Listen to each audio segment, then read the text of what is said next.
I try to, be nice to people. I try and, treat people with respect. And that informs my professional life as well, just because if there's a trust or an investment, especially with fine wine, as we all know, the prices can get to be very, very high very quickly, depending on what it is.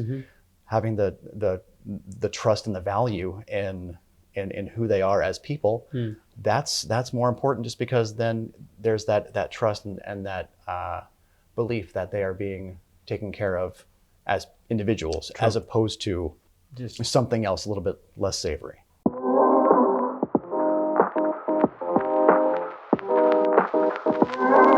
Hey guys, this is Sid Patel, CEO of Beverage Trade Network and Sommeliers Choice Awards. We are live here, day one of Sommeliers Choice Awards from San Francisco.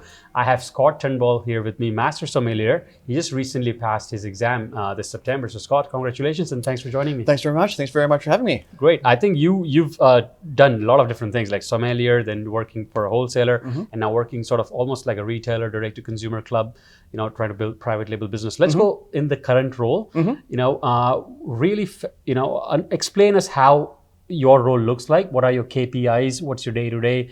What are you responsible for in that business? Sure thing. So I just joined Vinfolio about 2 months ago. And what's really exciting for me is that it's sort of a blend of my previous roles, in the fact, or in the sense that in a restaurant, I was very, client focused or guest focused on a personal interaction. Whereas moving on to my next step after I got out of restaurants for broad market sales, where I was sort of trying to supply the tools with which my friends could create successful programs in their own restaurants and resorts, to now sort of going back to that personal connection with people as I would build tableside, and then being able to happily have access to a lot of the finest wines around the world, which is really, really cool. Vinfolio recently merged about 6 months ago with Fine and Rare, who's a company that's based in London in the UK. And so they have a lot of amazing direct relationships with producers in Burgundy and Bordeaux and Champagne. And so whereas in the past in a restaurant, for example, having, fancy wine of your imagination X, you might have one bottle or get one bottle allocation per year. Now I have access to so much more. Understood, because you're just part of a bigger network now. Exactly. And also being able to access wines that have been kept in bond in warehouses in London, or wines that are, ex-chateau or direct from the domaine within Burgundy or from Bordeaux.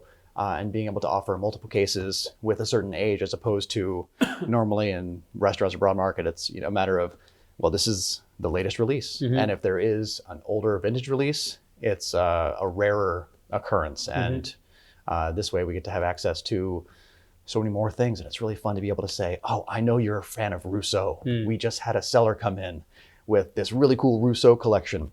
I wanted to give you first crack at it. And so it's really exciting to be able to sort of go back to my original stomping grounds of being able to make so people. So it feels like a restaurant, but in a store, feels like a restaurant, because it's so personal.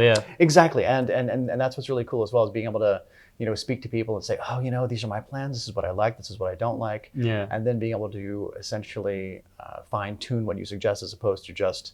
I'm sure we've all seen sort of these the broadest net email with everything available emailed out to the entire list, and after a while you just go, I don't want to open it, versus I know this email is tailored to me from a person as opposed to an algorithm.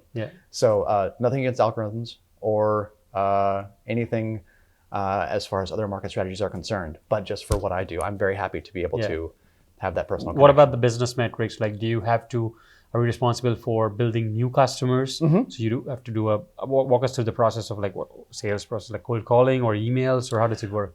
It's happily a bit more grassroots than that. For example, a few weeks ago, I just got to go to and assist at the US launch of the new wine from Brunello Cucinelli, who's a very famous fashion house based in Umbria in Italy.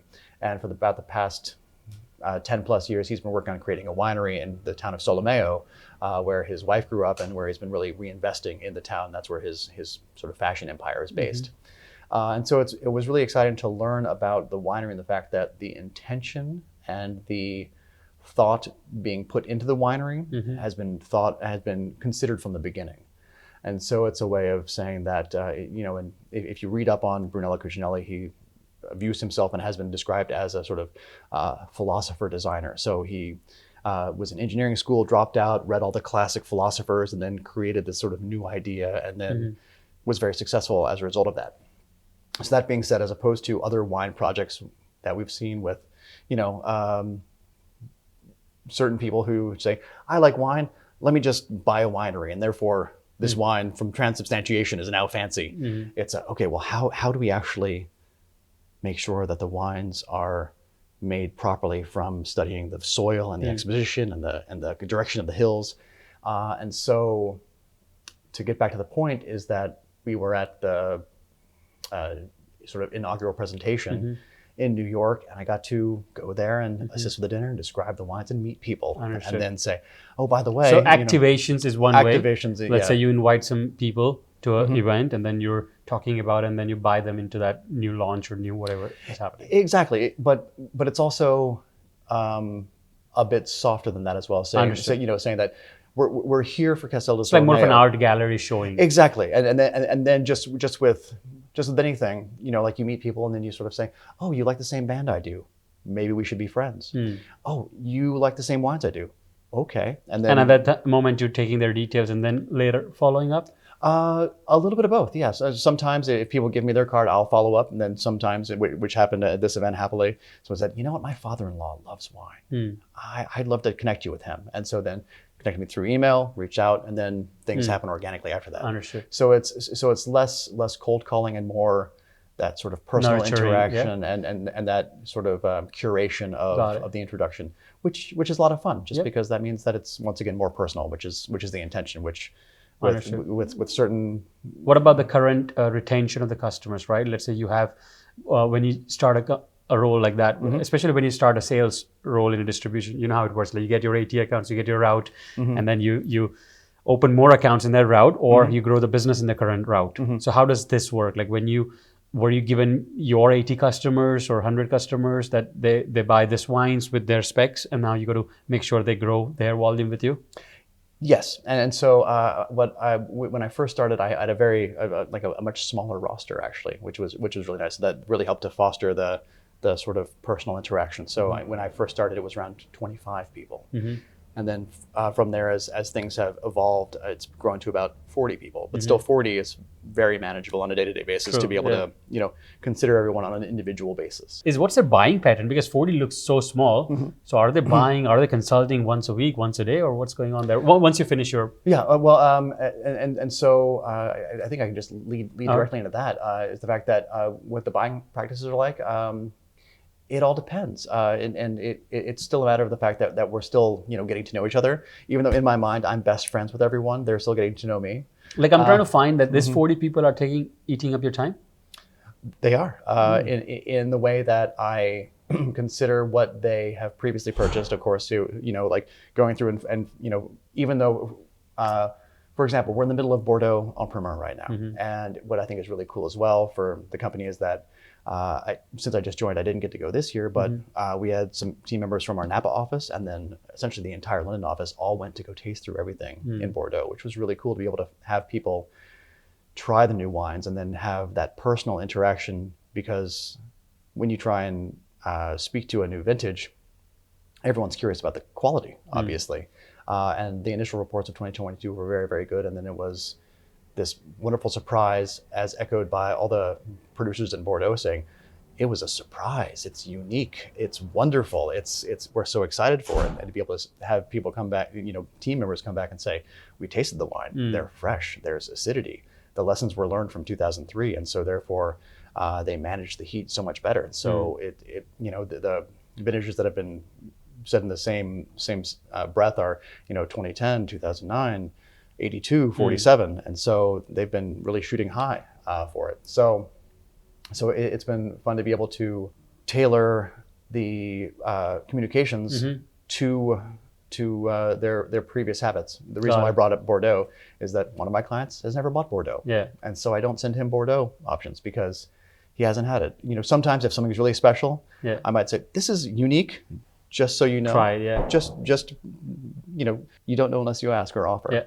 On building a private client business, right? Or private client list, let's say, customers. Any 3 or 4 growth, I use the word hack, but growth tips you have on where people are hanging, what kind of things you think the conversions are high, when to ask, how to ask, just sum it up on growing like more with tactical tips. Perhaps my recommendations are tainted by the fact that I spent 20 years in fine dining, and so I've really been focused in that personal, sort of meaningful interaction with as many tables and as many people as possible. I sort of bring that with me, and so it's one thing to say that you bought this, I'm recommending this, but it's another thing to sort of have the much softer approach of. So it's fascinating. I mean, even that means you're saying that even at a $5,000 purchase, a person is super important still. Like absolutely, if you have to be likable, and then they'll buy from you. Well, exactly. I thought it's still like at that moment it's just a product. Everyone wants to be valued, and everyone wants to be cared for, and everyone wants to be treated as a person. I've seen in different restaurants where someone's like, oh, that guy always palms $100 bills, and everyone stands up and stands there, and it's just sort of like this Pavlovian response. And I never liked to do that, just because that person is a nice person, and even though they are generous, we shouldn't take advantage. Just because eventually they might say, I don't feel like I'm being well served. I don't feel like the intention of their generosity is being rewarded by That's true. a line of people, and so it's a matter of once again, I this is very naive, but it's true. I want to make sure that I try and make the world a little bit better. I try to be nice to people. I try and treat people with respect, and that informs my professional life as well. Just because if there's a trust or an investment, especially with fine wine, as we all know, the prices can get to be very, very high very quickly, depending on what it is. Having the trust and the value in who they are as people, that's more important, just because then there's that trust and that belief that they are being taken care of as individuals, as opposed to just something else a little bit less savory. True. So that's a bit poetic, no, that's true. And a bit of talking around. It's like how you would go in a top Michelin star or a super expensive. They are coming for an experience, So it's you're giving them an experience of the whole buying. And that's a very key point as well. That's something that we would always talk about at different restaurants and pre-chefs where I've worked, is that you can go out and get food anywhere. You can go and get a drink anywhere, but if you go and get a food and drink of a certain quality and are made to feel terrible, you'll never go there again. Even if the food is great and the service is terrible, you're not going to go back. True. But if the food's okay, but you are made to feel like a king or a queen, true, they make me feel they make me feel good when I go there. And the food's okay, but I feel good when I leave there. Absolutely. And that's a very important thing, just because we all want to be taken care of, and the world's a rough place. Why not be nice and try and make it better? It's tough out there. We should try and make people smile. Well, and tend to our own garden. And I can't change the entire world, but I recycle, and I try and let people merge on the highway, and I try and do my small little part.